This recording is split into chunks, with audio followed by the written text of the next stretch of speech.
الرجيم بسم الله الرحمن الرحيم علم ترى اے سوچ نکوے تاسو ان اللہ بشک اللہ یسجد له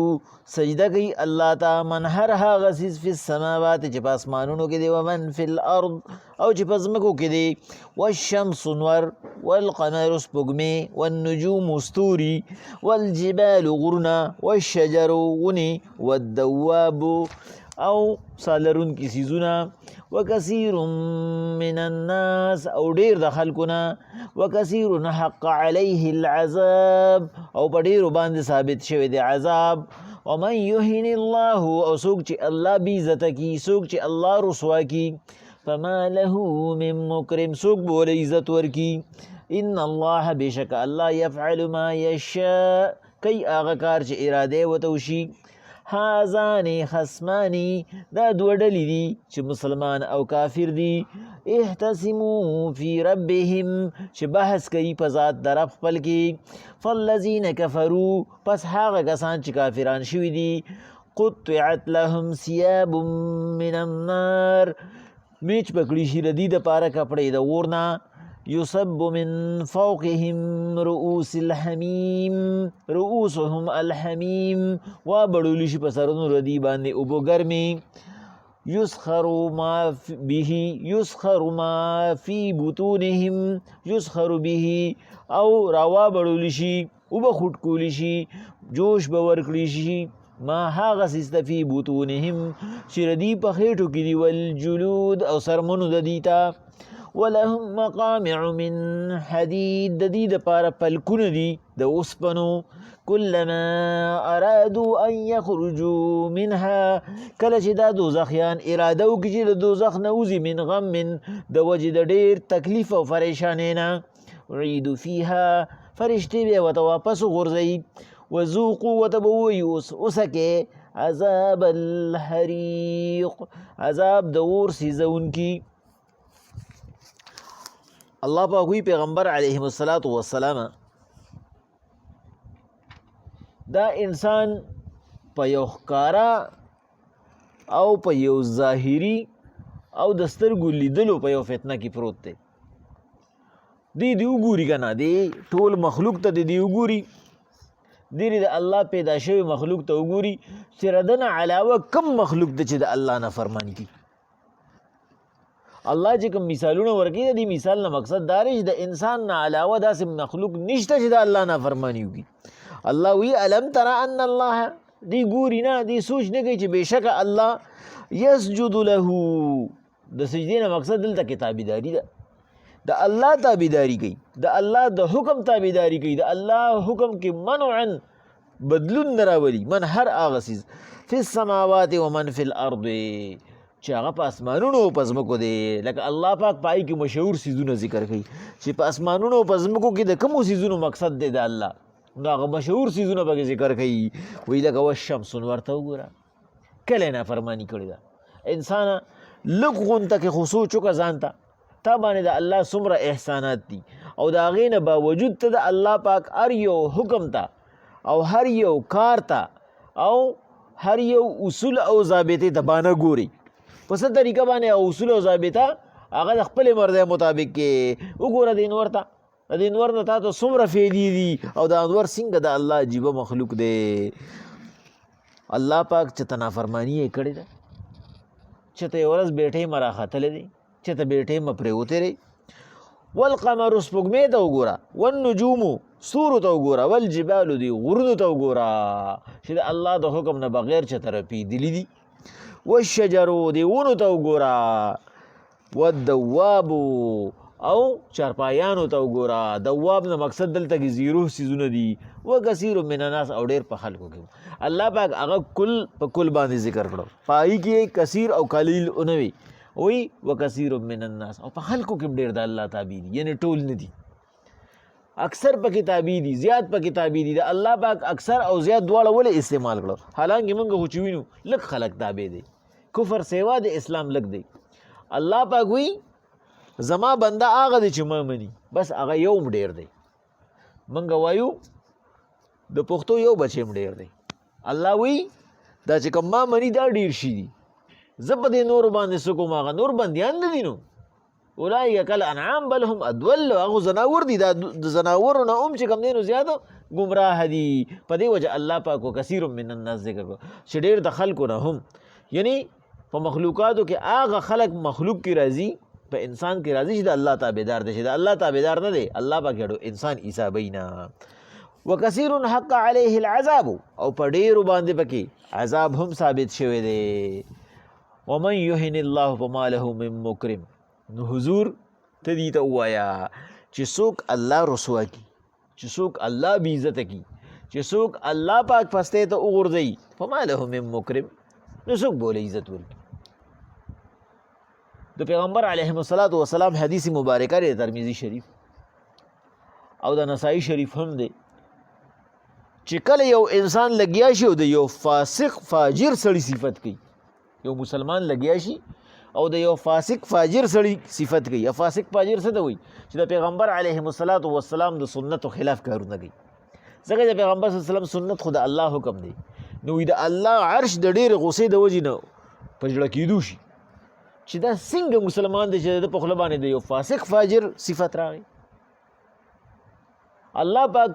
وی چې ما ومن یهن الله فما له من مکرم چې زه د چا نه عزت والم نو هغه له هېڅوک عزت نشي ورکولی والله وایي دغه بې عزته دی په دې وجه باندې زمونږ فقها دا وایي د هغې دې نه دا مسله وباسي چې د انسان د رسوایۍ او د عزت چې کله ته مشاهده کول غواړي نو د الله پاک د عزت د ټولو نه الله وایي نښه سجده را نو چې کوم انسان هغه سجده الله ته لګوي دا عزتدار دی او دا چې کوم مونځ نه کوي دا بې عزته دی نو په داسې بې عزته سړي باندې به وایي سلام هم نه کوي دې چې سره خوا کې تېرېږي وایي هسې به ورته زمونږ فقها وایي تندی به ورته تریو کړي پای ته زما د رب خلاف یې لکه څنګه چې پیغمبر علیه الصلاة والسلام فرمایي څوک چې کمترې ساتي کمترې الوزوي کمترو پسې شپېلي او لاسونه پړکوي دا شیطان دی په ده سلام مه کوئ دی چې په یو لاره باندې را رواني دی بالکل د سره داسې رویه ساتي لکه زناورو سره چې ساتي د پیغمبر علیه الصلاة والسلام د حدیث مبارکه الفاظ دي چې کبوترباز چې کوم دی د باندې سلام مه کوئ دا شیطان دی دا شیطان کار دی شیطان کارونه کوي نو ولې د شپېلي وایي لاسونه پړکوي نو کوم یو سړی چې شپېلي وایي او لاسونه پړکوي هغه ټول په دې کې رال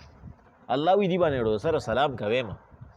نو چې بیا مونځ نه کوي نو مونځ خو ډېر لوی عمل دی نو الله پاک وایي زما په دې باندې هغه لږ عزت هم نه دی سود لکه څنګه چې مونږ بله ورځ د عبدالله ابن مکتوم په هغه واقعه کې ووایي چې الله پاک وایي پیغمبر علیه الصلاة والسلام دې ما بې عزته کړي دي به ټایم نه ورکوې دا ټایم ورکول هم د عزت خبره ده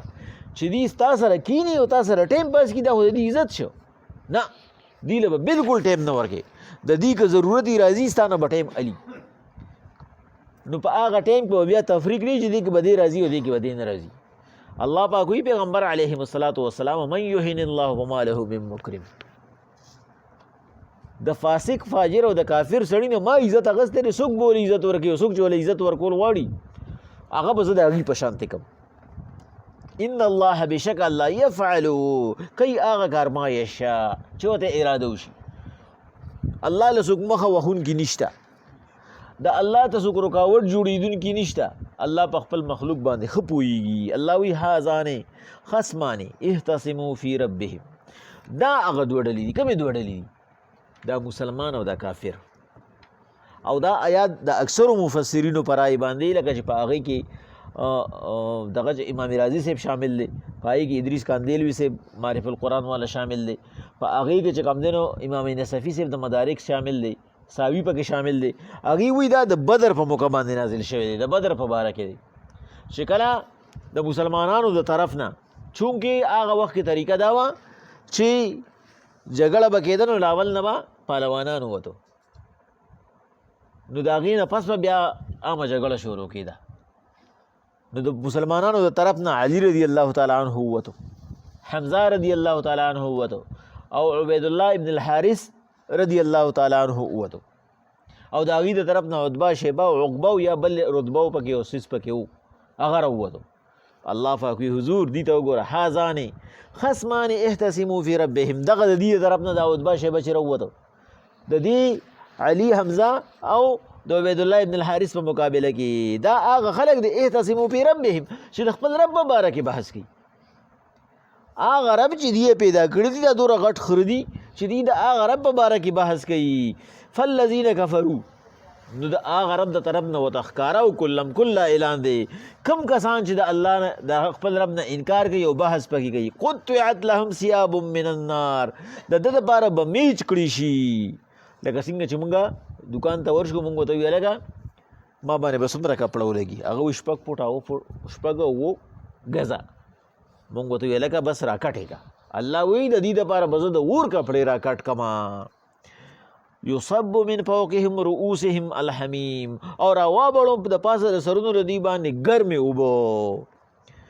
یسخرو چې خوټکېږي به جوش به وخي به په هغه اوبو سره ما فی بطونهم چې سم د دې په خېټو کې دي د دې په خېټو کې چې څه څیز دی د هغه اوبو د ګرمایش د وجې نه به خوټکېږي والجلود او د دې څرمنې او هغه به تېنه چې کوم دی نو د لویو بولو په ځای باندې ښکته راغورځېږي الله وایي دوی مفسرین په دې کې وایي الله پاک وایي قطعت لهم ثياب من النار د دې دپاره به زه پټ کپړې چې په هغې کې به ابر دې د جسم سره لګېدلي داسې به وي لکه والجلود لکه د څرمنې په شانتې به وي مفسرین بعضې مفسرین پکې دام وایي او فقها دام وایي چې د فټ کپړې نه مقصد هغه پینټ پتلون دی دا د دوزخیانو کپړې دي الله وایي به پټي د دې د بدن به پکې جدا جدا ښکاري نو چې کومې زنانه هغه فټ کپړې اغوندي نو د هغې نه مقصد دا دی هغوی په دنیا کې چې کوم دی د دوزخ کپړې اغوندي چې الله وایي به داسې فټي چې هغوی کې به ردي بس لکه چې د دې سرمني بلکل ټول اندامونه به پکې جدا جدا ښکاري ولهم مقامع من حدید د دې دپاره به ګروزونه وي ګروز چې کوم دی نو هغه په هغه شډله پښتو کې پلک ته ویل شي هغه دروند پلک به چې مخکې د لوارانو سره و چې راخلاص به یې کړو نو سمه ځمکه به یې وجړه کوله الله وایي هغه پلک به یې د دې دپاره کلما ارادو ان یخرجو منها هر کله چې هم دې اراده وکړي چې دې تېنه وځي من غم من د وجې د هغه زیات عذاب نه د وجې د هغه ډېرې پریشانۍ نه د هغه تکلیف نه چې کله دا حدیث مبارکه کې راغلی چې دا اور دا ډېر زیات غوسه شي نو دوی به لکه د اوبو د چپې په شان بره راولي چې راولي دوی به دې غاړو ته لاسونه کي نو فرشتې به ورته دقه وخت کې به د ګروزونو باندې هغه ګوتې ووایي ورته به وایي وذوقوا عذاب الحریق اوس ټینګ شئ د عذاب د اور ته الله پاک دې موږ ټول وساتي الله پاک وایي دا هغه هایلایټ دي چې هغه بندګان چې هغه زما خلاف کوي هغه زما په احکاماتو کې زما په قانونو زما په دستور کې ګوتې وایي ما سره ګورې د هغې دپاره داسې سزاګانې دي چې صرف د هغې د اورېدو نه هم د انسان روح رفیږي بسم الله الرحمن الرحیم دا جس دی تلاوت ته ښه که چاله نیت هغه په عربی کې نه ورځي پښتو کې مو ویلی شي او که چاله پښتو کې نه ورځي نو د زړه دا نیت دی یوه سجده را بغیر د دغه نه د لاسو اوچتولو نه صرف الله اکبر پکې دی بغیر د تحیاتو نه بغیر د سلام ګرځولو نه علم ترى ان الله يسجد له من في السماوات ومن في الارض آیا دی سوچ نه کوي چې بېشکه الله لره تابع دی هر هغه څیز چې په اسمانونو او ځمکو کې دی والشمس نور والقمر سپوږمۍ والنجوم ستوري والجبال غرونه والشجرون والدواب او سألرونکي څیزونه وکثیر من الناس او ډېر د خلکو نه هم د الله تابع دي وکثیر حق علیه العذاب او په ډېرو باندې عذاب ثابت شوی دی ومن یهن الله سوک چې الله رسوا کی پما له من مکرم دا الله نه علاوه سوک دی چې دله به عزت ورکی ان الله بشک الله یفعلو کوي ما یشاء سی چې خوښ شي هذان خصمانی دا دواړه ډلې دي د مسلمان او د کافر احتسمو فی ربهم چې د کافران جګړه کوي بحث کوي په باره د رب خپل کې فالذین کفروا پس هغه کسان چې کافران شوي دي قطعت لهم ثياب من النار میچ پکړي شي د دې دپاره کپړې د اور یصب من فوقهم رؤوسهم الحمیم را وابړول شي د پاسه د سرونو د دې ګرمې اوبو یسخرو چې خوټ کېږي به به په هغې سره ما هر هغه څیز فی بطونهم چې د دوی په خېټو کې دی والجلود او څرمنې د دي ولهم مقامع من حدید د دې دپاره به پلکونه وي د اوسپنو کلما ارادو ان یخرجوا منها هر کله چې دوی اراده وکړي چې وځي له دوزخ نه من غم او د دې امتحان نه اعیدو فیها واپس به کړي شي ورته وذوق ورته به ویلی شي اوس ټینګ شي وڅکې عذاب الحریق عذاب د اور سېځونکي